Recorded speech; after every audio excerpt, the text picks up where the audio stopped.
Hey everyone, my name is Harsha Pandey and welcome to my channel Harsha की class. आज हम देखेंगे chapter number 14 of class 7th science, electric current and its effects. तो ये इस chapter का पार्ट 2 है। पार्ट 1 ऑलरेडी मेरे चैनल पे अपलोडेड है, आप जाके मेरे चैनल पे वो वीडियो चेक कर सकते हैं। पार्ट 1 में हमने देखा था कि इलेक्ट्रिक कंपोनेंट्स क्या होते हैं, electric cell, electric bulb, filament, battery, wires और कुछ एक्टिविटीज़ देखी थी हमने। अब इस पार्ट को हमें शुरू करना है from the topic fuse wires. The wires used for making electric circuits do not normally become hot. इलेक्ट्रिक सर्किट में यूज़ किए जाने वाले वायर्स मीन्स जिन वायर्स में करंट फ्लो होता है वो जनरली गर्म नहीं होते हैं। On the other hand the elements of some electrical appliances become so hot that they are visible. उसी जगह कुछ एप्लियंसेस में जो वायर्स इस्तेमाल किए जाते हैं, लाइक जो कॉइल ऑफ वायर्स होती हैं जिनको हम एलिमेंट्स बोलते हैं, जिसके बारे में हमने पार्ट 1 में भी डिस्कस किया था। ऐसे कॉइल्स हम इस्तेमाल करते हैं रूम हीटर्स में, इलेक्ट्रिक हीटर्स में, आयरन्स में एंड इलेक्ट्रिक गीज़र्स में। तो ये सारे जो एप्लियंसेस हैं इनमें जो वायर्स इस्तेमाल होते हैं, ये जब गर्म हो जाते हैं तो हमें दिखते हैं, ये रेड हॉट हो जाते हैं और हीट प्रोड्यूस करते हैं। If a large current passes through a wire, the wire may become so hot that it may even melt and break. तो कुछ ऐसे भी वायर्स अवेलेबल होते हैं जिनका काम यही होता है, जिनको सिर्फ इस पर्पस के लिए इस्तेमाल किया जाता है कि जब large amount of current flow हो सर्किट में, तो ऐसे वायर्स मेल्ट होके ब्रेक हो जाते हैं, टूट जाते हैं, जिसकी वजह से सर्किट ब्रेक हो जाता है और करंट का फ्लो रुक जाता है। तो इलेक्ट्रिकल एप्लियंसेस डैमेज होने से बच जाते हैं, कोई किसी भी तरीके का शॉर्ट सर्किट या एक्सीडेंट होने से बच जाता है, आग लगने से बच जाती है। रीज़न उसका ये है कि फ्यूज़ वायर्स इस्तेमाल किए जाते हैं जो बहुत high amount of current receive होने पे मेल्ट होके ब्रेक हो जाते हैं। तो आइए अब हम इसको डिटेल में समझते हैं एक्टिविटी 14.4 में। Make the circuit we used for activity 14.3 again. So हम देख लेते हैं 14.3 में हमने क्या सर्किट बनाया हुआ है। सो 14.3 में हमने देखा था इलेक्ट्रिकल सर्किट जो बनाया हुआ है इसमें 2 आयरन नेल्स का इस्तेमाल किया गया है और इनके बीच में एक नाइक्रोम के वायर को अटैच किया गया है। ओके, और फिर इस सर्किट को पूरा कंप्लीट करने के लिए यहाँ पे बेसिकली सेल अटैच किया गया है और स्विच का भी इस्तेमाल किया गया है। तो ये इलेक्ट्रिकल सर्किट आपको फिर से एक बार बनाना है। अब सिर्फ एक रिप्लेसमेंट करना है कि सेल की जगह आपको बैटरी ऑफ 4 सेल्स लेने हैं, मीन्स एक सेल की जगह आपको 4 सेल्स का कॉम्बिनेशन लेना है। Also in place of the nichrome wire tie a thin strand of steel wool. और जो नाइक्रोम का वायर लिया है ना, उसकी जगह पे आपको स्टील का वूल लेना है, जो आप घर में यूटेंसिल्स को साफ करने के लिए मम्मी को देखा होगा ना इस्तेमाल करते हैं, उसको कहते हैं steel wool. Very commonly used for cleaning utensils and is available in grocery shops. If there are any fans in the room you have to switch them off, उनको बंद कर देना है। Now pass the current through the circuit for some time, कुछ देर के लिए आपको सर्किट में करंट फ्लो करवाना है। Observe the strand of steel wool carefully, बहुत केयरफुली आपको स्टील के वूल को ऑब्जर्व करना है। क्या होगा, एक तो आपने 4 सेल्स का कॉम्बिनेशन लिया। ओके, 4 सेल्स के कॉम्बिनेशन से जो करंट फ्लो होगा सर्किट में वो बहुत high amount of current flow होगा। और दूसरी बात ये कि steel wool high amount of current मिलते ही मेल्ट हो जाएगा और ब्रेक हो जाएगा। So wires made from some special materials melt quickly and break when large electric currents are passed through them.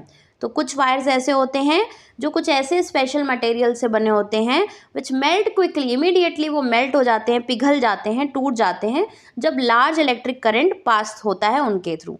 These wires are used for making electric fuses. ये wires इस्तेमाल किए जाते हैं इलेक्ट्रिक फ्यूजेस को बनाने में।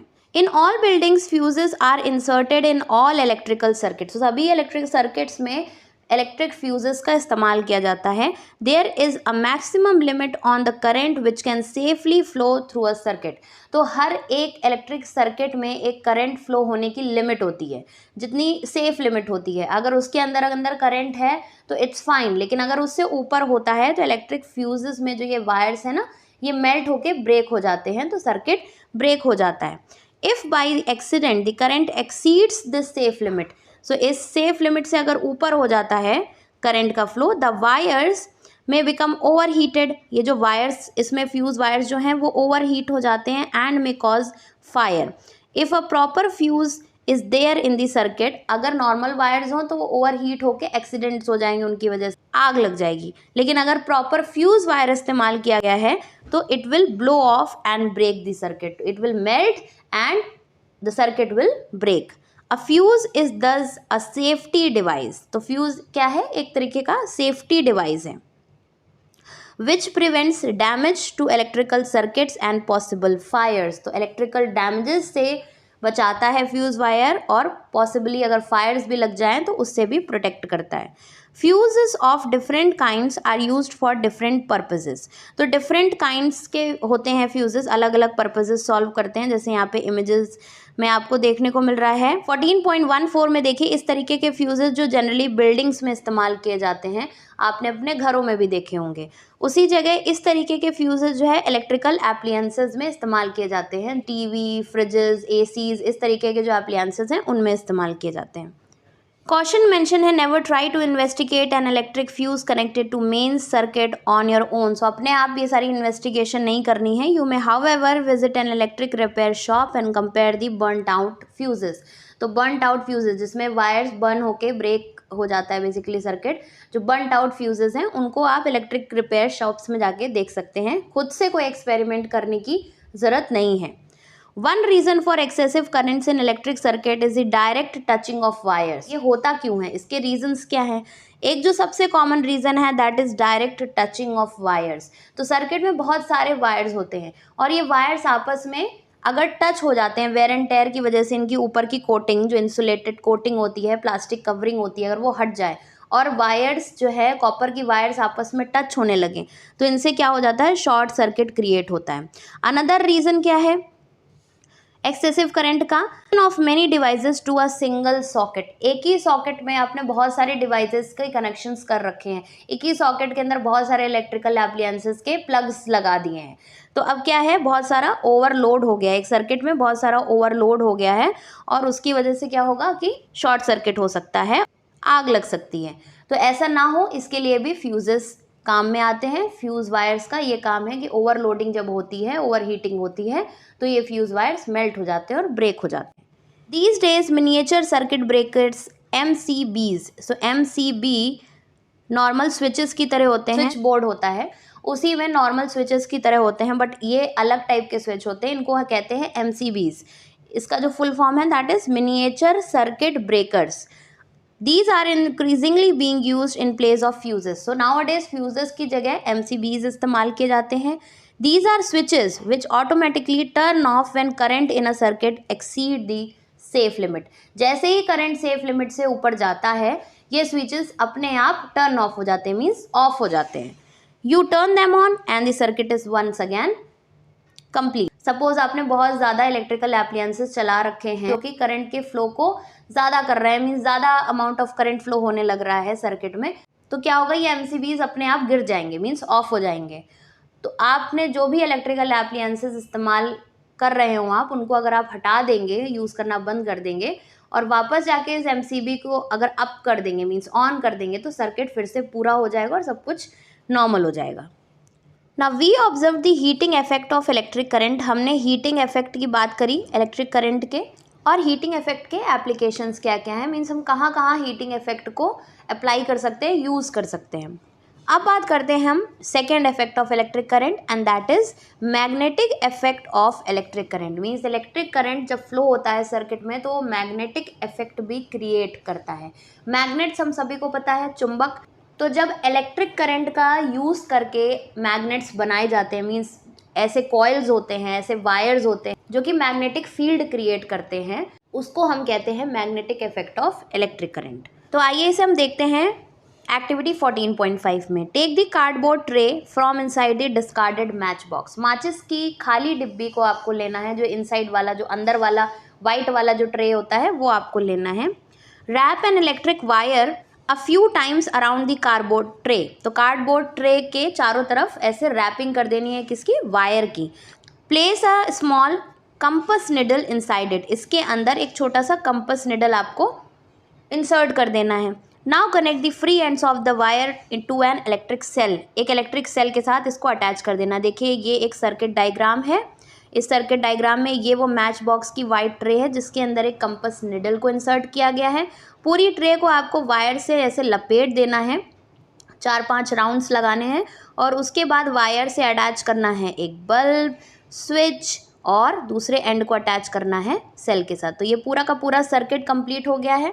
अभी यहाँ पे स्विच ऑफ पोजीशन पे है तो अभी यहाँ पे करंट फ्लो नहीं हो रहा है, बट जैसे ही स्विच ऑन की पोजीशन में आएगी, स्विच ऑन की पोजीशन क्या होती है हमने डिस्कस किया था पार्ट 1 में, जब ये दोनों पॉइंट्स में जो ये लाइन अटैच है ना, ये इस तरीके से ऐसे ये जुड़ी हुई होगी तो यहाँ पे स्विच ऑन की पोजीशन हो जाएगी। Note the direction in which the compass needle is pointing. तो नॉर्मली जो कंपास की निडल है वो कैसे रेस्ट करती है, नॉर्थ साउथ डायरेक्शन में रेस्ट करती है। Bring a bar magnet near the compass needle. अब इस कंपास निडल के पास में एक चुंबक लेकर के आना है। Observe what happens. तो क्या होगा, मैग्नेट की जो कंपास की जो निडल है वो क्या होगी, डिफ्लेक्ट होगी, मीन्स हिलने लगेगी, इधर उधर मूव करने लगेगी। अभी क्या करना है, मैग्नेट को हटा करके आपको स्विच को ऑन पोजीशन पे ले आना है। ये जो स्विच जो हम सर्किट में अभी ऑफ की पोजीशन में हमने रखा हुआ है उसको ऑन की पोजीशन में टर्न कर देना है। अब आप क्या ऑब्जर्व करेंगे, does the compass needle deflect. क्या अभी भी कंपास की निडल डिफ्लेक्ट होगी? यस। जैसे ही करंट फ्लो होगा सर्किट में, it will create a magnetic effect. एक चुंबकीय इफेक्ट क्रिएट होगा वहाँ पे और कंपास की निडल डिफ्लेक्ट होनी शुरू हो जाएगी। Repeat this experiment a few times और आपको पता चलेगा कि इस एक्सपेरिमेंट में आप क्या देख रहे हैं। We know that the needle of a compass is a tiny magnet. ये क्या होता है, कंपास की निडल क्या है, एक बहुत छोटा सा मैग्नेट ही होता है। Which points in north south direction, जो कि कैसे पॉइंट करता है, किस डायरेक्शन में लाई करता है, नॉर्थ एंड साउथ की डायरेक्शन में लाई करती है ये needle. When we bring a magnet close to it the needle gets deflected. जैसे ही मैग्नेट क्लोज आता है इस निडल के, कंपास निडल गेट्स डिफ्लेक्टेड। ये क्या होता है, इधर उधर मूव करनी शुरू हो जाती है।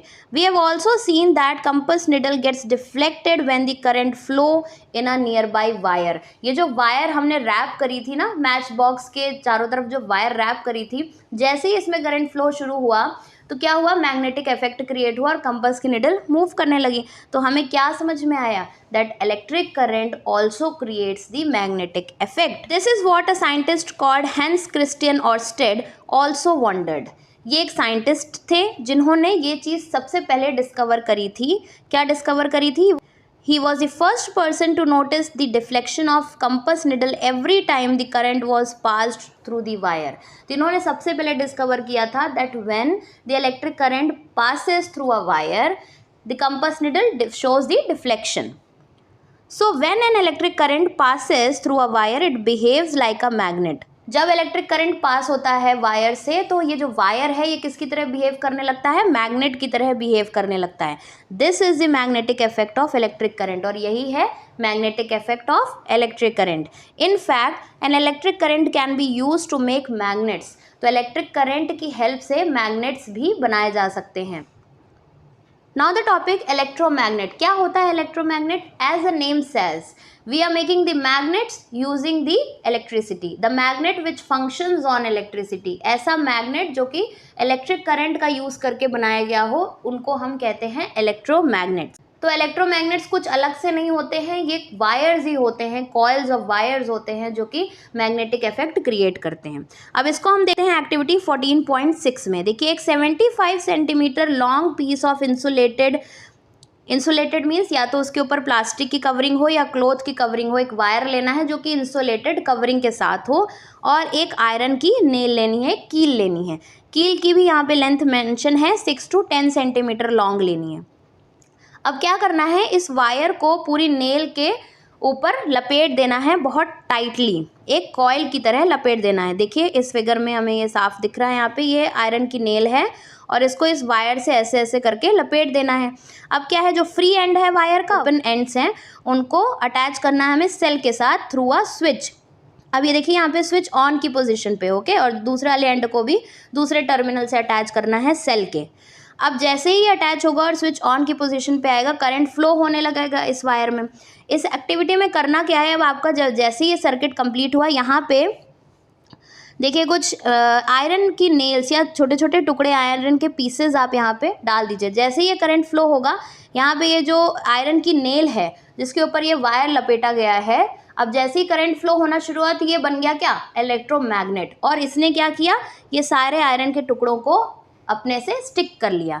जैसे ही करंट का फ्लो रुकेगा, मीन्स जैसे ही हम स्विच ऑफ करेंगे तो ये सारे आयरन के पीसेस यहाँ पे नीचे इकट्ठे हो जाएंगे और ये आयरन नेल से हट जाएंगे, दूर हट जाएंगे। और जैसे ही करंट फ्लो होगा ये वापस से सारे जाके यहाँ पे चिपक जाएंगे।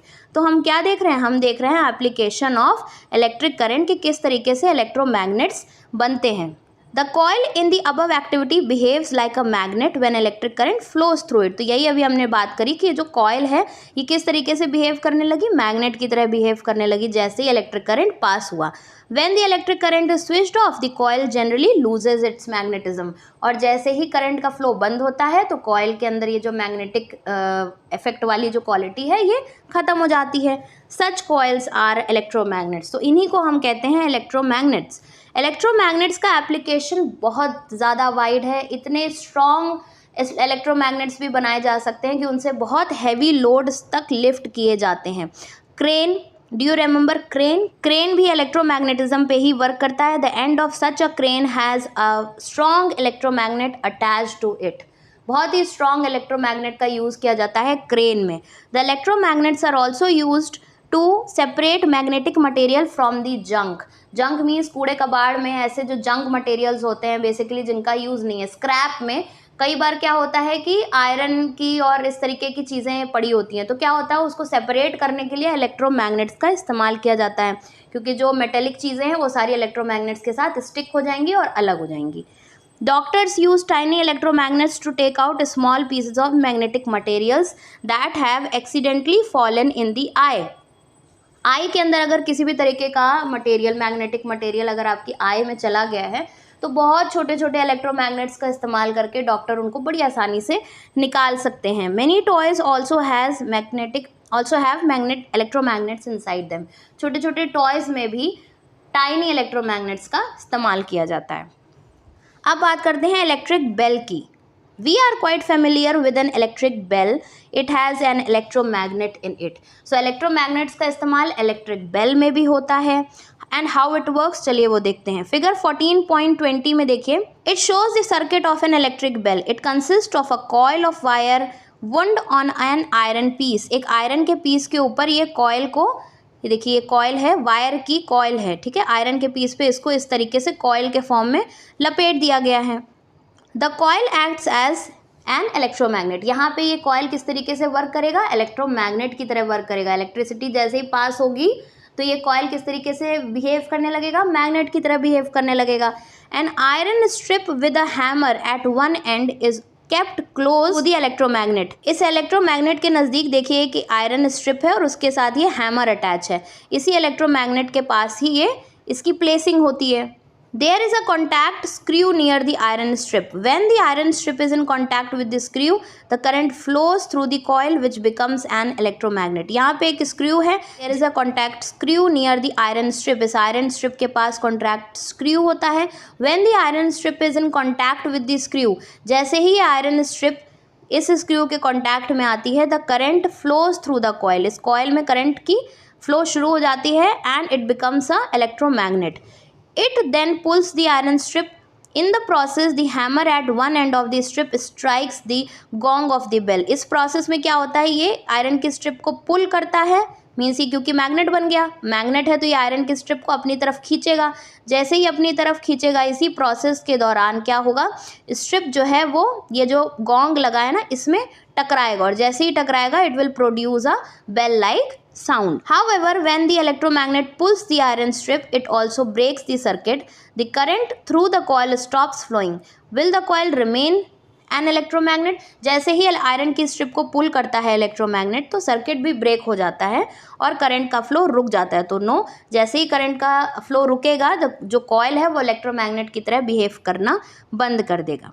The coil is no longer an electromagnet. It no longer attracts the iron strip. और क्या होगा फिर, वो आयरन की स्ट्रिप को पुल करना बंद कर देगा। The iron strip comes back to its original position and touches the contact screw again. तो आयरन की स्ट्रिप अपनी ओरिजिनल पोजिशन पे आ जाएगा और कॉन्टैक्ट स्क्रू को टच करने लगेगी। This completes the circuit. The current flows in the coil and the hammer strikes the gong again. फिर जैसे ही आयरन स्ट्रिप कॉन्टैक्ट स्क्रू के टच में आएगी, फिर से करंट फ्लो होगा, फिर से इलेक्ट्रोमैग्नेट की तरह कॉइल बिहेव करने लगेगा और ये आयरन स्ट्रिप को अपनी तरफ पुल करने लगेगा। जैसे ही पुल करेगा तो ये आयरन स्ट्रिप के ऊपर जो हैमर लगा हुआ है गोंग को स्ट्राइक करेगा और फिर से बेल लाइक साउंड क्रिएट होगा।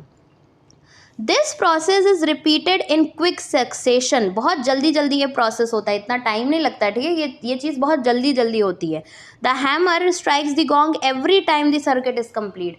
जितनी बार सर्किट कंप्लीट होता है उतनी बार ये हैमर गोंग को स्ट्राइक करता है, तो ये चीज़ बहुत फटाफट होती है। This is how the bell rings. तो कभी बेल, जो इलेक्ट्रिक बेल के साउंड्स होते हैं उसमें इतना गैप नहीं होता है ना, बहुत जल्दी जल्दी बेल का साउंड, रिंग का जो साउंड होता है वो बहुत जल्दी जल्दी आता है। क्यों? क्योंकि ये प्रोसेस बहुत फटाफट होता है। तो अब हमने इस चैप्टर को पूरी तरीके से कंप्लीट कर लिया है। चैप्टर का जो फर्स्ट पार्ट है और सेकंड पार्ट है, आप ये दोनों पार्ट्स को देखेंगे। पहले आप पार्ट 1 देखिए, उसके बाद आप पार्ट 2 देखेंगे, तो आपको कंटिन्यूएशन में सारी चीज़ें अच्छे से समझ आएंगी। एक्सप्लेनेशन अच्छा लगा हो, वीडियो थोड़ा सा भी अच्छा लगा हो तो लाइक करिए और अपने फ्रेंड्स के साथ भी शेयर करिए। मैं मिलूँगी आपसे अपनी नेक्स्ट क्लास में। Till then bye.